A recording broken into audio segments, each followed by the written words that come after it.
много книги, отпечатани там. Първите стъпки в книгопечатането прави германеца Йохан Гутенберг от Майнц. И преди Йохан Гутенберг, създателят на печатарската машина, са се печатали книги, но те са се отпечатвали с дървени букви, които били неравни, нямало дървена рамка, мастилото се разливало, отпечатъкът бил слаб. Гутенберг осъзнал, че ако иска да има нещо трайно и здраво, да се отливат от метал буквите, да има матрица, да има наборна дъска, на която да се подреждат буквите, да има силен натиск, за да се отпечатва текста.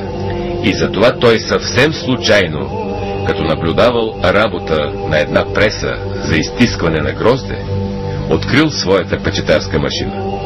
Разбира се, видоизменена, подчинена на своето ново призвание от метал.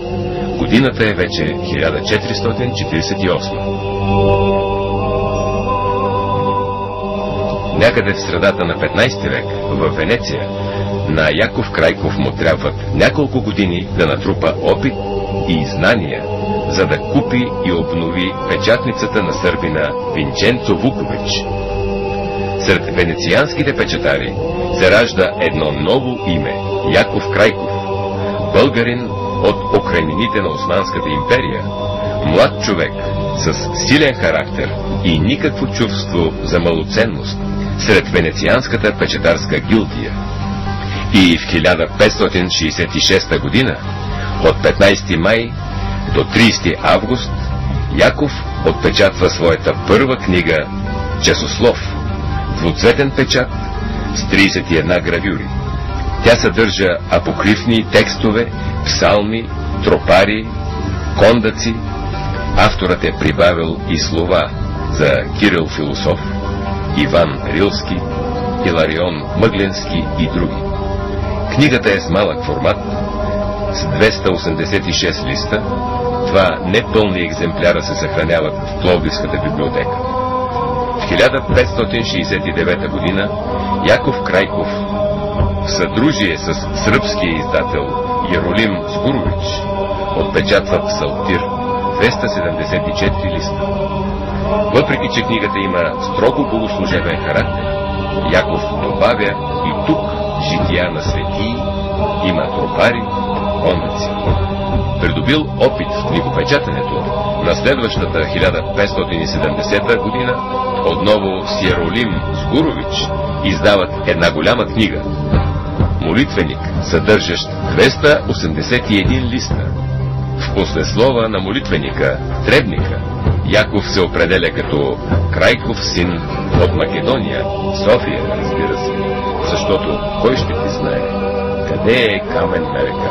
В Требника Яков Крайков се проявява като страстен редактор, сваля стари думи, прави нововъведение в езика, премахва съкращения на думи в името на говоримия средновековен език. Яков за пръв път в славянските книги пренася думите на стрички от един ред на друг, въвежда еднаквата разредка между думите, точката и запетаята вече имат своето граматично значение. По този повод наши и чужди изследователи подхвърлят тезата, че са двама яковци, единият от Каменна река, близо до Калосия, и другия от София. Последните две книги са отпечатани с нов шрифт. Той е направил някои полиграфически подобрения. Използването на едни и същи гравюри ясно личи, че това е почеркът на Яков Крайков от Каменица. През 1572 година излиза четвъртата, последна книга на Яков Крайков «Различни потреби», която съдържа 128 листа. Тя е най-рядко срещаната негова книга. В сборника са поместени молитви в съкратена форма и преработене мецеслова. Книгата има и отделни разкази.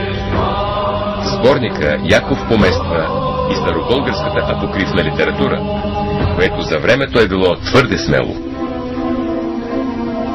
Може да се каже, че Яков Крайков е познал много добре апокрифната литература, защото Каменишкия край е бил голямо богомилско средище. Все още е мнението на историци и изследователи, че именно от тукашните манастири тайната богомилска книга тръгва към Италия, че именно тук, в каменишките манастири, се ражда видение Исаево. Това сочи Петър Атанасов в книгата си Яков Крайков, издана 1980 година, една отлична монография, единствена сега за живота и творчеството на Яков Крайков. Каква е по-нататъчна съдба на Яков Крайков от Каменица не се знае. Неговата прекалена скромност не лишава от възможността да знаем повече за издателя, печатаря, илюстратора, шрифтолееца, художника, гравьора и книжовника Яков Крайков. Но безспорно делото му в полза роду ще остане и ще пребъде.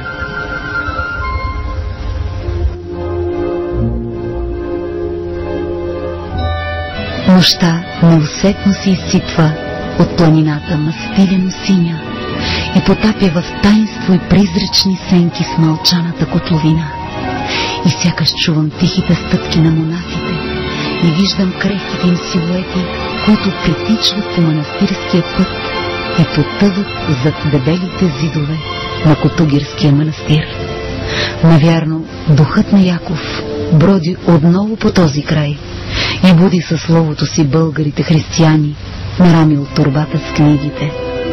Внезапен вик на сова раздира тишината и магията рухва в тихите води на Бистрица и тя я понася надолу към Струма.